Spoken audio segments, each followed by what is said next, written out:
Kyrgyzstan, a mountainous country in Central Asia, has a history shaped not just by nomadic traditions and conquest, but by the concentration of wealth and power in the hands of elites. Economic royalism, where a small group controls disproportionate resources and influence, has been a recurring theme from the era of tribal confederations and Khans to the Soviet period and the modern oligarchic structures that influence the nation today. Understanding this pattern is key to understanding Kyrgyzstan's social, political, and economic development.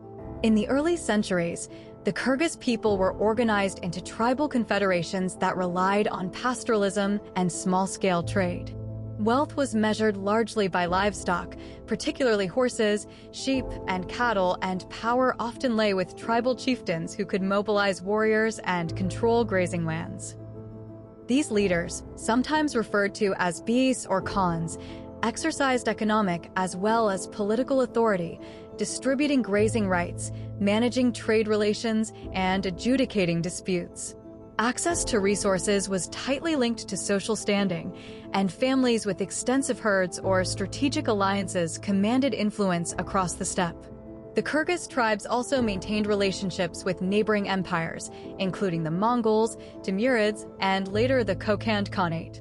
These empires reinforced patterns of economic royalism by demanding tribute, taxes, and loyalty. Local leaders often acted as intermediaries, collecting resources from ordinary herders while securing privileges for themselves. In some cases, the richest and most powerful tribal families could exert influence over the Khanate itself, demonstrating how economic power and political authority were closely intertwined. By the 19th century, Kyrgyzstan was increasingly caught between Russian expansion to the north and the Kokand Khanate to the south. The Russian Empire gradually incorporated Kyrgyz territories, bringing new economic structures. Land was redistributed, trade was regulated, and taxation systems were formalized. Some local elites managed to retain influence by cooperating with Russian administrators, securing positions in local governance, or controlling regional trade routes. However, for ordinary Kyrgyz herders, life remained largely subsistence-based, and wealth remained concentrated in the hands of a few families who could navigate these changing power structures. The Soviet period transformed Kyrgyz society, but did not eliminate elite control of resources. Land collectivization, nationalization of industry, and central planning were intended to create equality, but a new form of economic royalism emerged. Party officials, collective farm directors, and industrial managers became the new elite, controlling access to goods, employment, and opportunities. Those loyal to the Communist Party often lived in better housing, had access to imported goods, and enjoyed privileges unavailable to the general population. Meanwhile, ordinary citizens faced strict controls on movement, consumption, and employment, creating a new hierarchy of economic power. Soviet investments in education, healthcare, and infrastructure did improve living standards, but the concentration of authority in the hands of party elites meant that economic royalism persisted in a different form. The state determined the allocation of resources, and access often depended on loyalty or connections rather than merit. Families of party officials frequently passed on influence to subsequent generations, creating de facto dynasties of privilege within a formally egalitarian system. Following the collapse of the Soviet Union in 1991, Kyrgyzstan entered a period of dramatic economic and political transition. Privatization of state assets, the emergence of new businesses, and the liberalization of trade opened opportunities for wealth creation. However, this period also saw the rise of oligarchs and influential business families who concentrated wealth in a few hands. Former party officials and well-connected entrepreneurs leveraged their networks to gain control over banking, trade, and natural resources. Economic power once again became highly concentrated, echoing historical patterns from the Khanates and Soviet elites. The 1990s were marked by political instability, corruption, and regional rivalries. Wealthy individuals and families could exert influence over political decisions, while ordinary citizens faced high unemployment, inflation, and limited access to services. The concentration of economic power in a few hands became a defining feature of the young republic, mirroring centuries of elite dominance.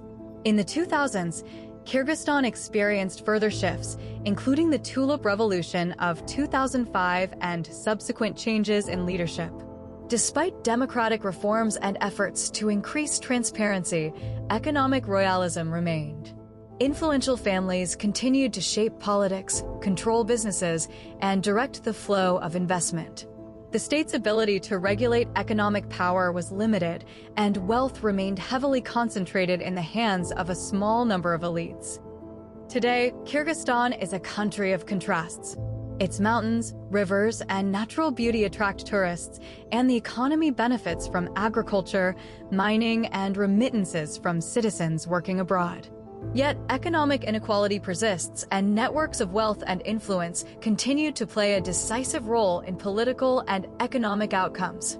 Elite families can access government contracts, control media outlets, and dominate key industries, while ordinary citizens often face limited opportunities. Looking back, the story of economic royalism in Kyrgyzstan is one of continuity and adaptation. From tribal chieftains controlling herds and grazing lands, to Khans extracting tribute, to Soviet party elites and modern oligarchs, wealth and power have consistently been concentrated.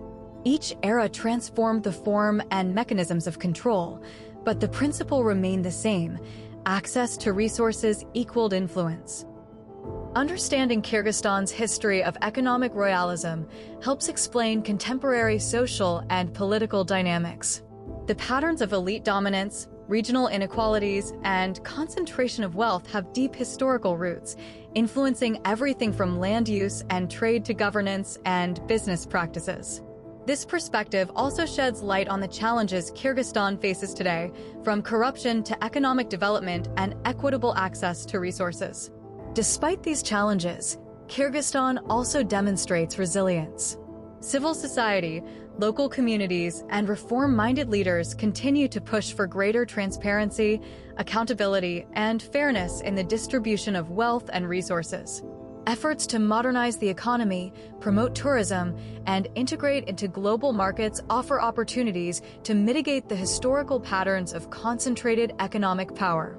The history of economic royalism in Kyrgyzstan is therefore a story of adaptation, persistence, and influence.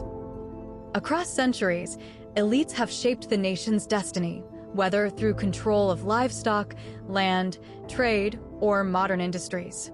Understanding this history is essential to understanding Kyrgyzstan today, a nation where the shadows of the past continue to influence the present, but where change and reform remain possible.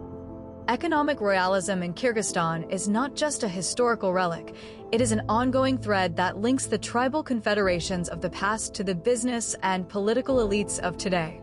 By studying these patterns, we gain insight into how power and wealth shape societies, and how nations can navigate the challenges of inequality, governance, and economic development.